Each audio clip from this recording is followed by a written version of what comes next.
Hello everyone, I hope you are doing well. Today we start the terminal input output, which is our last part of the concept related information management. Okay, so let's start with terminal input output, and after completing this, uh, we move towards the concept related to process management. Okay, and here we see what is process, multi-programming, context switching, process scheduling. Okay, so all these things we see after completing terminal input output. Okay, so what is terminal सबसे पहले तो बात ये कर।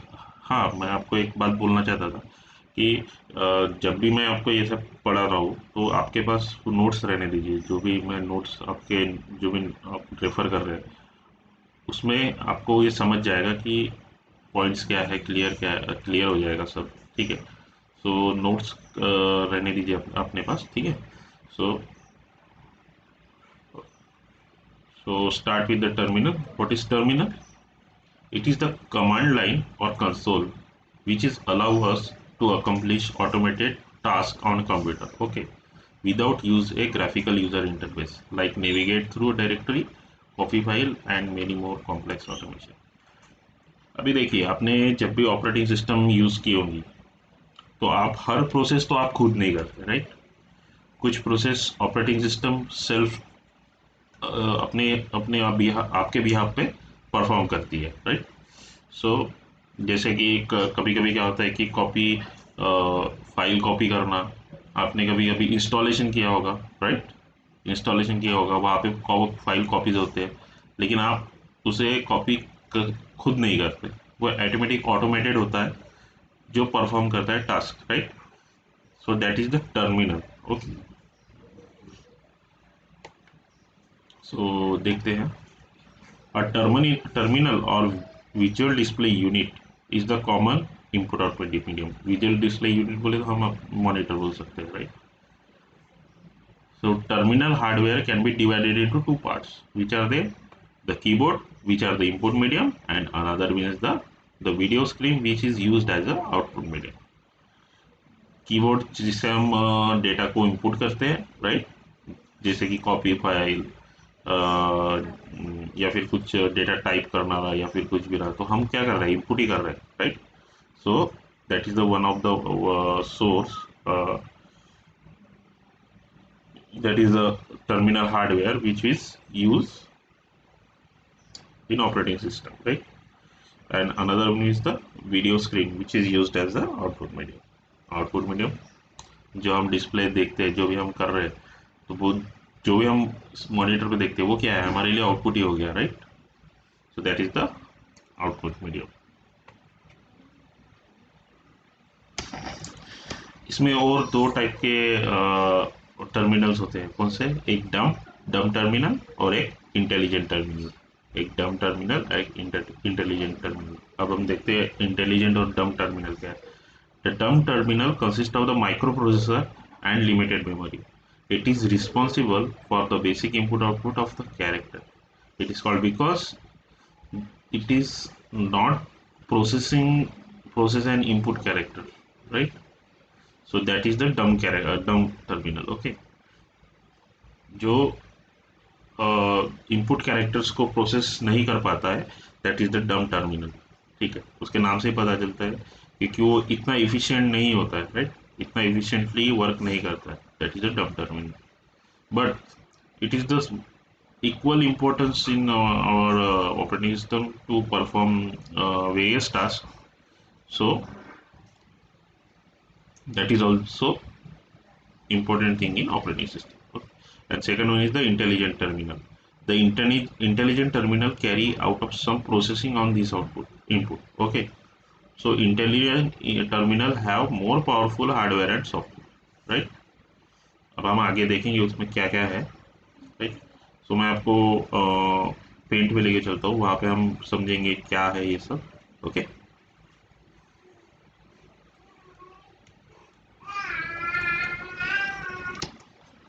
so terminal is divided into two part, that is the RS232 and memory map. What is RS-332?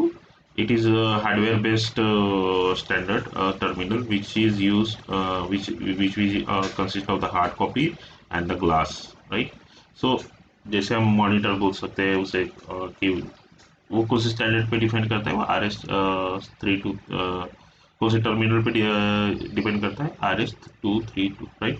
And what are the alpha numeric character oriented and graphical, that is the memory map.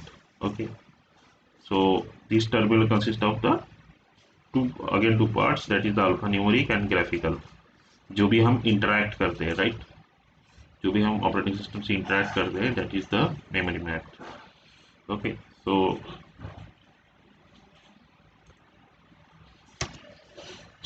देखिए इसमें क्या होता है, memory map में क्या होता है कि एक वीडियो रैम होती है इसमें, ठीक है? सो बेसिकली वो क्या करता है, वो हार्डवेयर किस टाइप का वर्क करता है? अगर मैंने कोई डेटा कीबोर्ड से एंटर किया है तो वो सबसे पहले कहा जाएगा वीडियो रैम में, right? And that is further place into the one appropriate place, and after that we that characters or whatever be data we inputted, that show on your display. Okay, so that is the memory map. Okay, so that is the terminal input output, and here we complete the information management. So let's move to another topic, that is the concept related to process management. And whatever be your questions or whatever be your problems, you can tell me on comment box. Okay,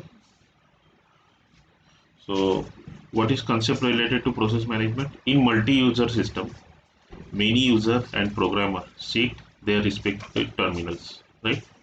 Terminals, whatever I told you in last slide. Okay, and execute the same or different programs. Despite many user working on the same system, each one feel as if the entire system is being used by it only. So by him only. Okay, so this is made is possible by the operating system. The disk stores program and data for all users, and the operating system enables CPU to switch from one user to another, and the operating system allocates CPU time to user. This is done by the process management. Okay, अभी process management क्या है हम समझते हैं, ठीक है? अभी देखिए जो भी हमारा सिस्टम रहता है या जो ऑपरेटिंग सिस्टम है, वो क्या होता है कि देखिए हमारा जो सिस्टम ऑपरेटिंग सिस्टम है वो multi user and multi programming, that is the main functionality of this operating system which are we used.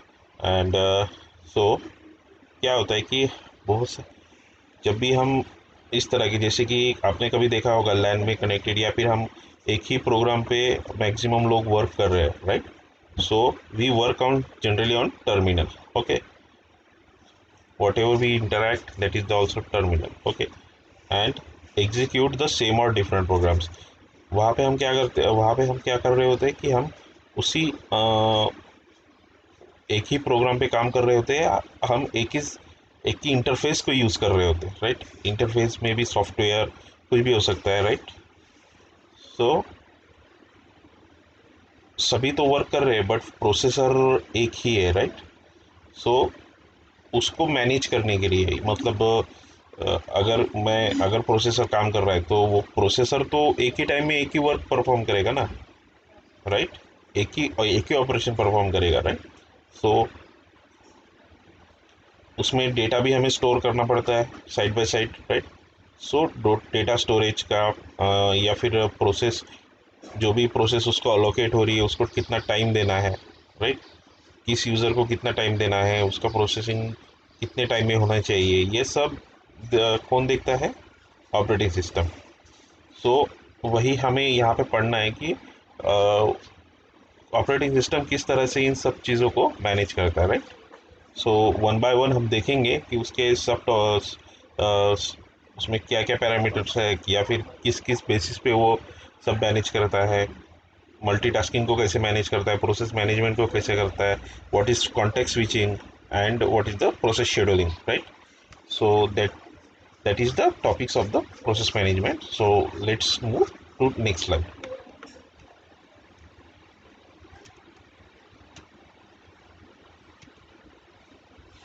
What is process? A process is a program under execution which competes for the CPU time and the other resources. A program loaded into the memory for execution before a process.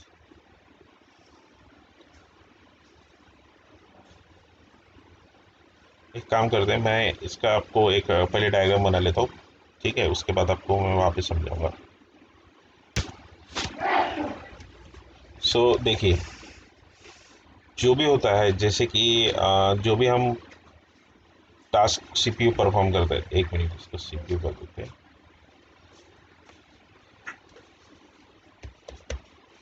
CPU, ठीक है।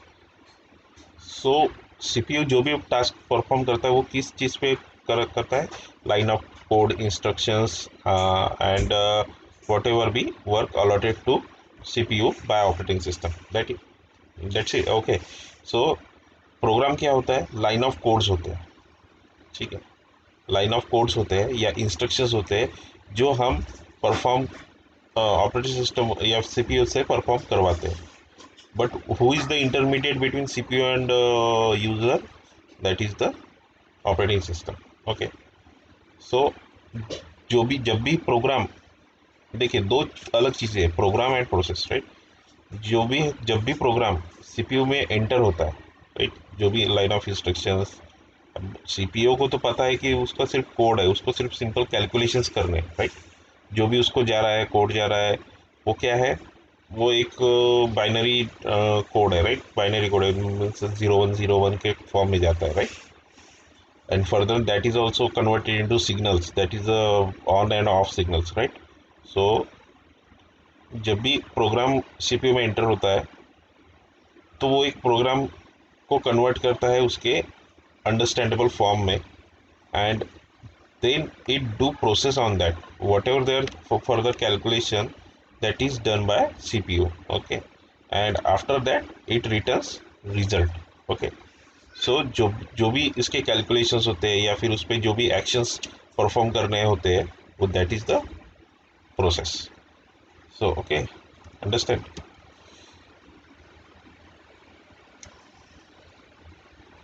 so यही कहा गया है, the process is the program under execution which competes for CPU time and other resources। CPU time, हाँ, यहाँ पे एक और एक इम्पोर्टेंट बात, जो जब भी हम प्रोसेस को करते हैं उसमें सब चीज़ें की इसमें रिमाइंड की जाती है, जैसे कि सीपीयू टाइम और उसके रिसोर्सेज, जैसे कि यहाँ पे प्रोसेस में हम उसकी एक मेमोरी यूज़ भी करते हैं, right, that is the registers. आपने पेपर 2 में पढ़ा ही होगा, right. So that is the nothing but the process, okay, and a program loaded into the memory for execution before a process।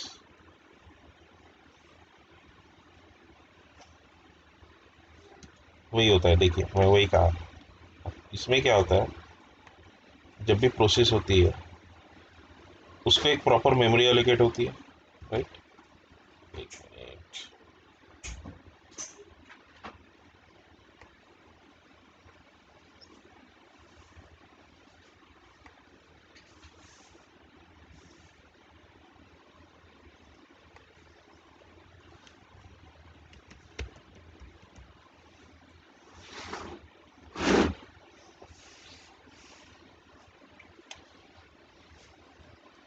देखिए जब भी प्रोग्राम लोड होता है, आपने प्रोसेस और प्रोग्राम तो समझ लिया, राइट। अभी देखिए, जब भी प्रोग्राम लोड होता है सीपीयू में, सो उसको भी वो प्रोसेस में आ जाता है, राइट। अब उस प्रोसेस को परफॉर्म करने के पहले सबसे पहले प्रोग्राम कहाँ स्टोर होता है, उसकी मेमोरी में, right, that is the nothing but registers. Registers चाहिए ना, ओके, रजिस्टर्स, एस कट गया, ठीक है। सो उसके बाद हर प्रोसेस को, हर रजिस्टर या हर रजिस्टर में रहने वाले जो भी डेटा है उसको परफॉर्म करने के लिए एक सीपीयू टाइम अलॉट होता है, राइट। कि वो सीपीयू उस प्रोसेस को कितने टाइम में परफॉर्म करेगा, right. So that is the nothing but CPU time. Okay,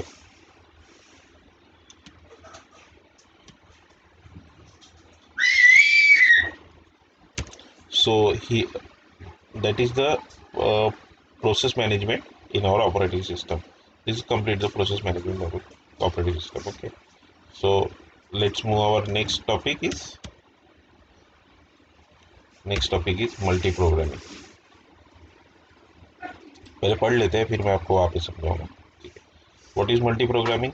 A single user cannot keep either CPU or input output device busy at all time. Okay, multi-programming and the attempt to increase CPU utilization by always having something for the CPU to execute, right? In multi-programming we can run exam का साथ देखेंगे, ठीक है, इसको भी मैं समझाऊंगा। In multi-programming we can run two processes simultaneously. If process 1 waits for an input output, CPU execute process 2 and vice versa, right? That is, the CPU cannot remains idle long as there is the same process to be executed. There would be some time lost in turning attention from process 1 and to process 2. That is the called context switching. Context switching को का पूरा topic है इसमें, तो हम वो topic में हम समझेंगे कॉन्टेक्स्ट स्विचिंग क्या होता है। ठीक है, the number of process running simultaneously and competing for CPU is known as a degree of multi-programming. As this increase, CPU utilization increase, but then each process may be delayed attention. Okay, so इसको समझते क्या है। देखिए इसमें होता क्या है, देखिए अभी क्या है, मल्टी प्रोग्रामिंग का मतलब क्या है, मोर देन वन प्रोग्राम्स एक साथ परफॉर्म करना, right, like that. Okay, so जब भी अगर देखिए सीपीयू, कोई भी सीपीयू तभी सबसे ज़्यादा स्ट्रांग होता है जब उसमें मल्टी प्रोग्राम की फंक्शनिंग हो। अगर एक ही चीज़ वो एक ही टाइम में एक ही प्रोसेस कर रहा है तो उसको मतलब नहीं है, राइट। सीपीयू वैसे भी एक ही करता है, बट यहाँ पे जो प्रोसेस मैनेजमेंट है वो कैसे इसमें जो प्रोसेस मैनेजमेंट है वो किस तरह मल्टी प्रोग्रामिंग को कैसे हेल्प करता है। So that is the main part we will see in this diagram. Okay, so देखिए अगर यूज़र ने, मान लीजिए हम यूज़र या ऑपरेटिंग सिस्टम में जो भी है, उन्होंने साइमल्टेनियसली दो प्रोग्राम्स को एग्जीक्यूट करने के लिए भेज दिया, right, to CPU, and then it generate process 1 whatever their related process, and second is the process 2 what is their respective process. Okay, so in these two process or this program, it allocates a memory, right. second one is the memory. हमने जो process में अभी देखा था कि CPU क्या करता है, हर प्रोसेस को एक प्रॉपर मेमोरी अलोकेट करता है पहले, तो उसने मेमोरी अलोकेट कर दी, राइट, दोनों के लिए, and it perform first time process 1। But क्या होता है कि सीपीयू जो होता है वो कंटिन्यूसली प्रोसेस 1 को नहीं परफॉर्म करता। क्यों? क्योंकि उसमें ऐसा भी कुछ लाइन ऑफ कोड होता है जहाँ पे हमें उसे वेट करना पड़ता है, right. So but that time CPU तो खाली रहेगा नहीं। क्यों? क्योंकि हम आइडियल नहीं रह सकता है हर टाइम में, सीपीयू आइडियल नहीं रह सकता, राइट। सो प्रोसेस 1 में क्या होता है कि जब भी प्रोसेस 1 परफॉर्म होती है और उसमें जब भी वेटिंग टाइम आ जाता है, so that time it's move towards the process 2 to come perform there process. Okay, so जब प्रोसेस 1 की वेट टाइम में सीपीयू प्रोसेस 2 को परफॉर्म करता है, ठीक है। So that is the multi programming ना, that is the multi programming. Okay, so उसमें क्या करता है, प्रोसेस 2 को परफॉर्म करता है। बट ये जो टाइम होता है कि प्रोसेस 1 टू प्रोसेस 2 पे जंप करने की, that is the nothing but the context switching. ठीक है, वो हम देखेंगे उस कॉन्टेक्स्ट स्विचिंग और क्या है उसमें डिटेल्स में और क्या है देखेंगे बाद में। So that is the main part. Okay, and he like that it perform the multi programming. Okay, understand? यही कहा गया है, देखिए, in multi programming we can run two process simultaneously, right? Two process simultaneously. If process 1 wait for an input output, right? Wait, if process 1 is wait for input output, right? CPU execute process 2 and vice versa, like that. अभी क्या करता है कि जब process 2 में भी अगर ऐसा वेटिंग टाइम आएगा, सो दैट टाइम वो स्विच करेगा किस पे, प्रोसेस 1 पे। वही उसे ही हम कॉन्टेक्स्ट स्विचिंग कहते हैं, right? So that is the CPU can not remains ideal long as there is the same process to execute.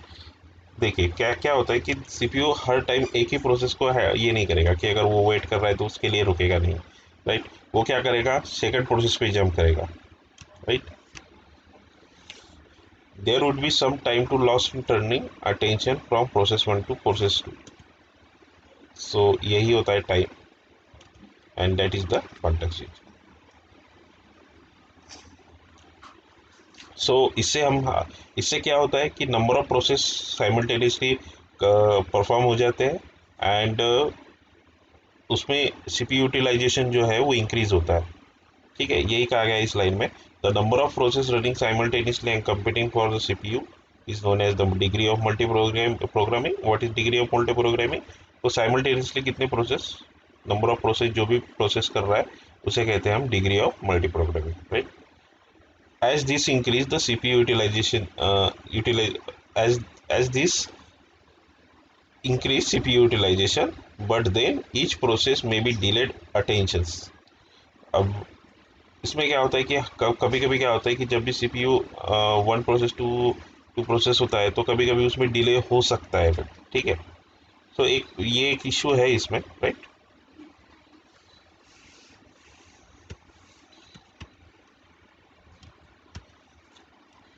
सो और next part is the context switching. हम कॉन्टेक्स्ट स्विचिंग को अभी पढ़ेंगे डिटेल्स में। Context switching stand for, what is context switching?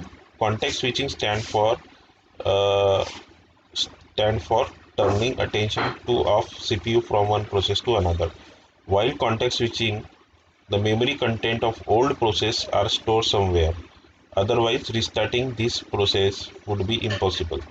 The status of CPU register and the pointer memory are stored in specific memory area called the register save area, and the CPU starts executing another process. Both the processes are in the main memory even after context switching.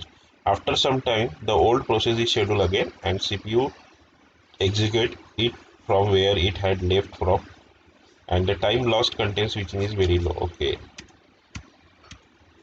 चलो इसको समझते हैं।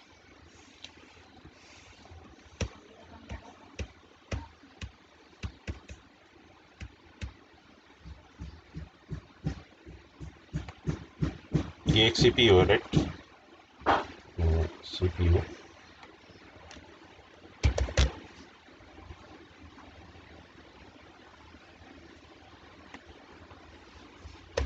process 1 and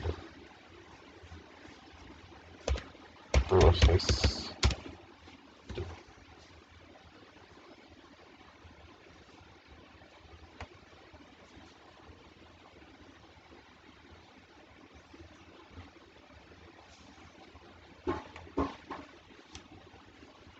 Main memory.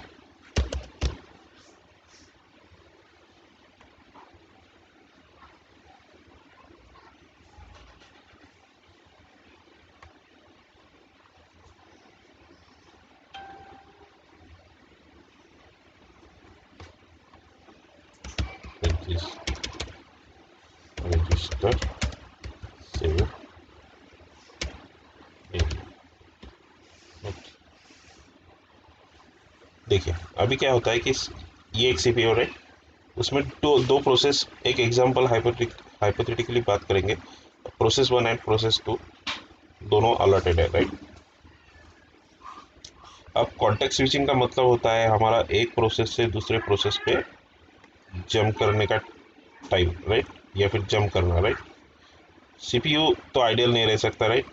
सो जब भी दो process allot हो गए, जब भी दो प्रोसेस आएंगे उनको एक प्रॉपर एक मेन मेमोरी में उसे स्टोर किया जाएगा, राइट। मेन मेमोरी में स्टोर किया जाएगा। उसे प्रोसेस करने के लिए हमें मेमोरी तो लगेगी ना, राइट। सो उसे मेन मेमोरी में उसे स्टोर किया जाएगा। बट अभी जैसे मान लो कि प्रोसेस वन शुरू है, अभी करंटली प्रोसेस वन वर्किंग में है, और उसे एक वेट टाइम आ गया है कि उसे उस प्रोसेस को उसको वेट करना पड़ेगा। सो मैंने जो लास्ट स्लाइड में कहा था कि जब भी वो वेट करता है तो वो क्या, सीपीयू क्या करता है, उसको स्विच करता है सेकंड सेकंड प्रोसेस पे, राइट, सेकंड प्रोसेस को परफॉर्म करता है। सो बट अभी जो भी प्रोसेस यहाँ पे हमने जहाँ पे हमें उसे छोड़ा था, लेकिन उसे भी तो परफॉर्म करना पड़ेगा क्योंकि इसका भी तो इनपुट आउटपुट का वेट टाइम आएगा, राइट। सो इसको भी हमें एक उसको छोड़ना पड़ेगा, फिर प्रोसेस वन को पकड़ना पड़ेगा, राइट।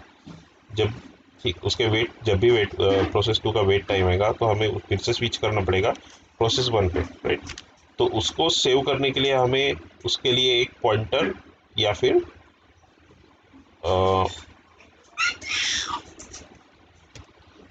हमें उस टाइम में क्या करना पड़ेगा, क्या क्या सॉरी क्या करना पड़ेगा, एक पॉइंटर को सेव करना पड़ेगा जहाँ से हमने उस प्रोसेस को छोड़ा था। क्योंकि देखिए कोई भी प्रोसेस को फिर से रिस्टार्ट नहीं कर सकते, राइट। क्योंकि जो भी उसने प्रोसेस किया फिर उसका मतलब ही नहीं रहा ना कि अगर उसको रिस्टार्ट करते तो फिर से स्टार्ट से शुरू होगा, राइट। सो जहाँ भी उसका वेट टाइम, जहाँ पे सीपीयू ने फर्स्ट प्रोसेस को छोड़ा था, उसका एक सेव रजिस्टर एरिया में उसे स्टोर करेगा उसका पॉइंटर। और फिर जब भी अगेन जब भी वो प्रोसेस वन पे प्रोसेस टू के वेट के बाद आएगा, तब उसी पॉइंटर से उस प्रोसेस की प्रोसेस से पॉइंटर से स्टार्ट करेगा प्रोसेस करना। So that is the context switching, okay. So इससे इससे हमें क्या अचीव हो रहा है, इससे हमें अचीव हो रहा है low time, very low time to execute program, okay. जो भी इसमें टाइम लॉस का प्रॉब्लम है वो सॉल्व हो रहा है, right. So operating system do all these things to perform to allocate the to perform these actions, okay. So our next topic is not a process schedule, it is process state, okay। ठीक है, आज time ही हो चुका। So today we stop here students. In next video we see about the what is process state and what is process scheduling, okay। I'm not yet process state slide here, okay। So stay safe, goodbye।